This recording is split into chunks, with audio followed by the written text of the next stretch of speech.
Hello दोस्तों, नमस्कार। आज हम लोग सिंक्रोनस मोटर के बारे में डिटेल से देखेंगे। यह कैसे कार्य करता है और इसका यूटिलाइजेशन कहाँ पर किया जाता है और इसको यूज करने का मेन पर्पज़ क्या है। तो इन सभी के बारे में हम लोग डिटेल से जानेंगे। और चलिए, हम लोग वीडियो को शुरू करने से पहले यदि आप लोग चैनल पर नए हैं तो चैनल को सब्सक्राइब करें, अन्य सभी लोग इसे लाइक व शेयर भी करें। ये देखिए, सिंक्रोनस मोटर है। सिंक्रोनस मोटर में अगर देखेंगे तो इसमें दो वाइंडिंग होती है, एक स्टेटर पर होती है तो दूसरा इसके रोटेटिंग पार्ट रोटर पर होता है। तो जो स्टेटर पर होता है उसमें हम सप्लाई से कनेक्ट करते हैं। देखिए, जैसे ये वायर लगा हुआ है, इस वायर में हम सप्लाई कौन से कनेक्ट करेंगे? Single phase. ये सिंगल फेज सिंक्रोनस मोटर है, इसलिए हम इसको सिंगल फेज से सप्लाई से कनेक्ट करेंगे। जब हम सिंगल फेज सप्लाई से कनेक्ट करेंगे तो इसके स्टेटर पर एक रोटेटिंग नेचर का मैग्नेटिक फ्लक्स सेटअप हो जाता है। तो इसको हम एक फार्मूले से पता लगा सकते हैं। एक फार्मूला होता है NS इक्वल टू 120F/P से। तो जितनी स्पीड से इसका फ्लक्स रोटेट करेगा उतनी ही स्पीड से इसका रोटर भी रोटेट करेगा। अगर इसके रोटर पर यानी कि मैकेनिकल पावर पर इसका लोड बढ़ाएंगे या घटाएंगे तो यह फिक्स स्पीड से ही यह रोटेट करती है। यानी कि इस मोटर की स्पीड कांस्टेंट स्पीड से रन करती है। और इस मोटर को यूज कहाँ पर किया जाता है? ऐसे प्लेस पर यूज किया जाता है जहाँ पर फिक्स स्पीड की हमें रिक्वायरमेंट होती है। ऐसे प्लेस पर इस मोटर को यूज करते हैं।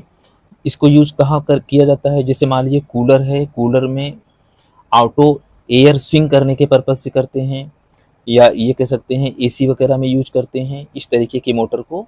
एयर सर्कुलेशन में या ब्लोअर में इस तरीके की, ताकि ऑटोमेटिक ये एयर स्विंग होता रहे।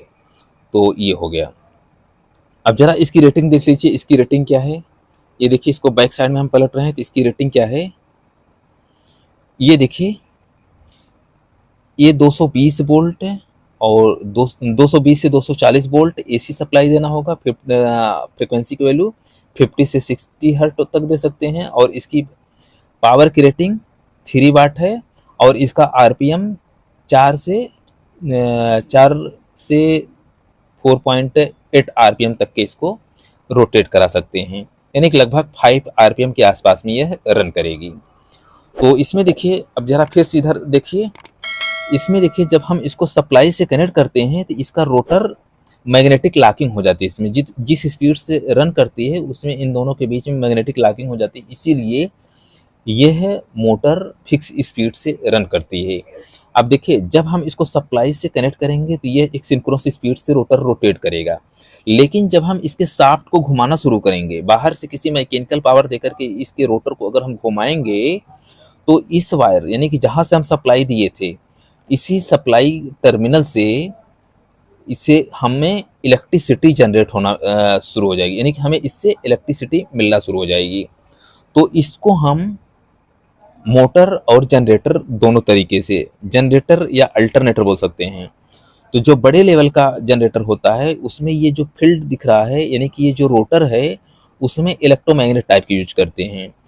और जैसे इलेक्ट्रोमैग्नेट क्या है कि इसका मेन पर्पज होता है इलेक्ट्रोमैग्नेट का, जैसे इसके टर्मिनल पर जो वोल्टेज क्रिएट होगा, जब हम इसको जनरेटर पर्पज यूज करेंगे तो जो टर्मिनल पे वोल्टेज क्रिएट होता है, इसके फील्ड वाइंडिंग में जैसे जैसे फील्ड करंट की वैल्यू इंक्रीज करेंगे वैसे वैसे इसके अंदर टर्मिनल का वोल्टेज बढ़ता जाएगा।